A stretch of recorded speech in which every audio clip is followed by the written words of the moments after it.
Dia, galera! Hoje nós vamos falar dos três porquinhos, dos três patetas,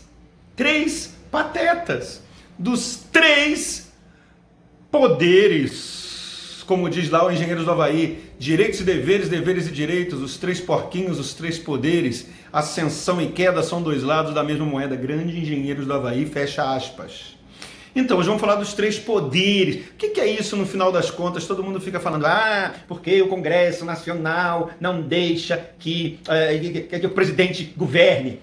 Porque esse judiciário fica se intrometendo lá no Poder Legislativo, não deixa os nossos representantes irem lá e fazerem o que tem que fazer.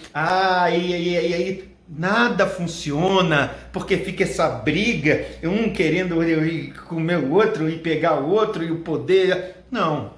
Vamos falar um pouco sobre isso. O que são os três poderes, afinal de contas? Para que eles servem? Por que eles existem? Da onde eles surgiram?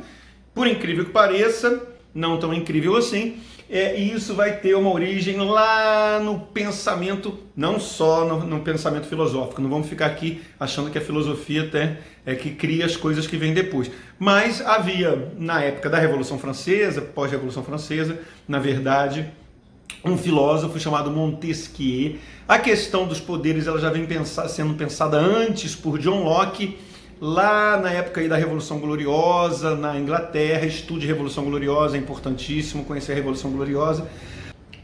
Como que surge essa ideia e para que ela surge? Bom, vamos lembrar que o regime absolutista, aquela coisa do rei, o rei manda, tudo que eu mando tem que fazer, poder de vida e de morte sobre as pessoas. Ele era o juiz, ao mesmo tempo ele era o legislador, e ao mesmo tempo ele era o judiciário. Então ele julgava, ele dizia o que tinha que ser, ele que executava, o absolutismo, o monarca, né? O rei sou eu, o Estado sou eu, Luís XVI, aquela galera do poder centralizado, né? E quando vem a república, quando vem a democracia, ainda não era democracia, mas a república, ela surge justamente para se contrapor a esse poder absoluto, a esse poder total representado na figura do rei, né? Você tinha uma imensa desigualdade, ok, nós temos desigualdade até hoje, mas você tinha uma imensa desigualdade de distribuição de poder.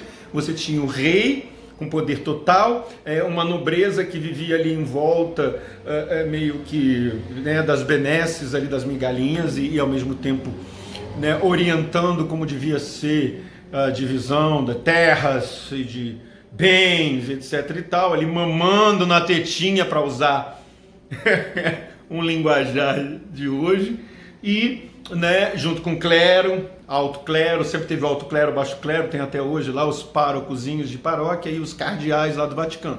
Bom, e essa galera, né, o rei, a nobreza e o alto clero, eles controlavam toda a organização da sociedade, toda a política, enfim, não havia isso que a gente chama de dissensos, não, eu penso desse jeito, outro pensa desse jeito, o rei mandou, o rei fez e já era, tem que cumprir aquele negócio. Bom, quando vem com o advento da Revolução Francesa, liberdade, igualdade, fraternidade e tal, cidadania, muda o conceito, você não é mais vassalo do rei, você é um cidadão, então você tem direitos e tem deveres também. Bom, quando isso surge, o que a gente vai ter para colocar no lugar do poder do rei? Vamos colocar uma pessoa só mandando? E aí o Montesquieu, grande pensador francês, lá nos 1700 e qualquer coisa, ele pensa, como outros filósofos já pensaram, desde Platão, desde Aristóteles, pensa sobre como organizar a sociedade, e ele propõe esse sistema de três poderes: o executivo, o legislativo e o judiciário. E isso, a maioria das constituições no mundo inteiro adota esse sistema, algumas com algumas diferenças em relação a eles, mas adota esse sistema, que é um sistema onde você tem três poderes distintos e eles se limitam e tem que ser harmônicos, independentes, mas ao mesmo tempo ter autonomia e interferência limitadas um no outro, para que um não se sobressaia em relação ao outro e você passe a ter aí novamente um Estado tirânico, um Estado assim, autocrático, um Estado monárquico. Enfim, hoje não temos uma monarquia, mas você pode ter uma ditadura autocrática, por exemplo, né, de uma pessoa só está ditando ali as leis. Então esse sistema, que alguns chamam de pesos e contrapesos, freios e contrafreios, como que ele funciona? Você tem um poder legislativo que ele é eleito, né, pelo povo, por nós aqui, pelos comuns, e esse poder legislativo ele representa, né, as ideias, pensamentos, programas, teses da sociedade sobre como gerir né, a nação, sobre como gerir o país. E essas pessoas elaboram leis que nós supomos, ou em tese deveriam ser leis, que representam os nossos interesses de nós que os elegemos. Então eles estão ali e eles têm que elaborar leis para organizar as demandas da sociedade. E você tem o poder judiciário, que ele não foi eleito, ao contrário do poder legislativo, mas qual é a função dele? A função dele é defender a pátria? Não, também a Constituição. Tem que defender a Constituição. Então o poder judiciário, ele está ali, primeiro, obviamente, aquela função básica que é para você resolver demandas entre indivíduos na sociedade, né? O cara vem falar mal de mim, cola uma foto minha lá e diz que eu sou isso e aquilo, eu boto a público, eu vou lá e faço o quê? Pá, processinho nele. Então, você tem o poder judiciário para resolver demandas entre indivíduos. Mas não só isso, né? Dentro dessa noção de república, o poder judiciário, ele faz o quê? Ele aprova, digamos assim, ele tem a função de colocar em prática, né, vigiar, digamos assim, cuidar para que as leis que o Poder Legislativo soberanamente, a partir da representação das pessoas, né, escolheu, ele tem que ir lá vigiar, ele tem que ir lá defender, ele tem que, digamos assim, cuidar da defesa dessas leis que foram votadas, que foram decididas pelo Poder Legislativo, que representa o povo. Ok? O Poder Executivo, o Presidente da República, qual é a função do Poder Executivo? A função do Poder Executivo é justamente executar, colocar em prática as leis que foram decididas pela população e, obviamente, criar mecanismos para gerir, para orientar, para conduzir, para liderar o país rumo a aquilo que o povo elegeu ele para fazer. Então o povo elege o presidente porque fala, poxa, precisamos ter mais programas sociais ou menos programas sociais, precisamos ter mais segurança, ou precisamos ter mais saúde, ou o nosso interesse agora, bom, e aí vai cada candidato persuadir o povo, convencer as pessoas de que o programa dele é o melhor para gerir a sociedade. Então, o presidente é o administrador, o presidente é o gestor, o presidente é o cara que vai chegar lá e vai falar, olha, vamos por aqui. O legislativo é aquele cara que vai falar assim, tudo bem, mas vamos criar as leis, os mecanismos aqui para que as coisas andem, e o judiciário vai julgar, né, conflitos entre os indivíduos, mas também vai cuidar e vai avaliar se essas leis que estão sendo criadas pelo legislativo, elas obedecem aos princípios da... Bom, e aí que vem a coisa de pesos e contrapesos. Por quê? Porque, olha só, o presidente da República tem o poder, que é o poder central. Ele foi eleito, os dois poderes foram eleitos, o executivo e o legislativo, com funções diferentes, um para executar, para botar em prática, para guiar, para orientar, para liderar, para representar o Brasil no exterior, etc, etc. E o outro, né, para elaborar as leis que vão reger a nossa convivência, as leis que vão reger, né, os atos públicos que vão reger instituições, que vão, por exemplo, as armas são livres, não são, tem pena de morte, não tem, o aborto é permitido, não é. Estou falando de temas polêmicos aqui que causam paixões, né? Se tem cotas, não tem cotas, e isso daí é decidido pelo Poder Legislativo.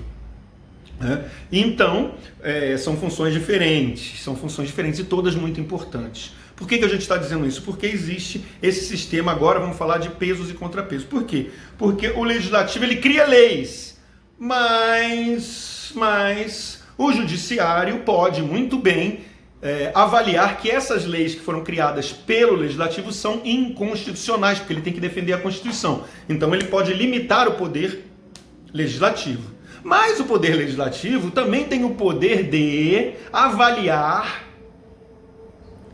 a indicação dos juízes para a Suprema Corte. O cara, para ir para a Suprema Corte, para o STF, ele tem que ser aprovado pelo Congresso Nacional, né? Todos eles foram, Alexandre de Moraes, o Fux, o Toffoli, ele é indicado pelo presidente, mas ele tem que ser aprovado pelo Congresso. Então o Congresso também tem um poder em relação ao Judiciário. O Judiciário também tem um poder em relação ao Legislativo, que é esse de avaliar se a lei criada no Legislativo é constitucional ou não. E o presidente? O presidente tem um poder sobre o Judiciário, que é indicar os membros da Suprema Corte. E o Judiciário tem um poder também sobre o presidente, que é justamente de avaliar ou determinar, ou pode inclusive impedir determinados atos presidenciais baseados na defesa da Constituição. Então a Constituição, ela está lá em cima, ela é soberana, ela está no topo, ela está além do Poder Executivo, do Legislativo, do Judiciário, do presidente, dos empresários, quem for. Porque ela é o livro de regras, o livro de normas que rege os interesses do nosso país, que foi escrito pelo povo para dizer, olha, nossos objetivos são esses, o que nós queremos é isso aqui. Então nós temos que seguir essa orientação. E aí o que acontece? O poder legislativo também, ele tem limitações. E o presidente também tem poderes sobre o legislativo. Qual é o poder que o presidente tem sobre o legislativo? O legislativo cria determinadas leis, mas o presidente pode vetar. Fizemos uma lei aqui que defende pena de morte a partir dos 10 anos de idade. O presidente da República pode ir lá e falar veto. Então o presidente tem o poder de veto. E o presidente também tem o poder de criar medidas provisórias. O contrapeso é que o legislativo também tem limitações, pode limitar, também o poder executivo. Como assim? Chegar para o executivo e falar, velho, se liga. Não está rolando, você está roubando, você está fazendo coisa errada, você está vacilando, você está agindo contra a Constituição. Então nós vamos encaminhar um pedido para retirada do presidente da República e novas eleições, ou assumir o vice, que é uma coisa que a gente faz muito no Brasil. Então, há esse sistema, né? O presidente pode vetar leis, ao mesmo tempo o legislativo também pode impedir o exercício do presidente. Por outro lado, aonde o presidente pode indicar membros para a Suprema Corte, mas ao mesmo tempo a Suprema Corte também pode limitar ações presidenciais se elas forem constitucionais. Ao mesmo tempo, o Judiciário tem poder sobre o Legislativo também tem poder sobre o Judiciário. Então fica aquela coisa de bang bang. Todo mundo tem arma apontada para todo mundo. Se todo mundo atirar em todo mundo, morre todo mundo. Para que esse sistema? Esse sistema é justamente para distribuir o poder, para o poder não ficar concentrado só em um grupo. Já pensou, podia ter uma ditadura de juízes? Nunca deu certo. Vai lá na Bíblia e você vai ver que nunca deu certo. Esse negócio de juiz mandar no país não dá certo. Mas o intuito aqui é falar sobre os três poderes. Então, vamos lá, mais uma vez. O executivo é aquele que executa, é aquele que orienta, é aquele que lidera, é aquele que diz quais são as leis mais corretas. Quais as leis mais corretas não, né? Para onde nós devemos seguir, isso é o que não deve acontecer.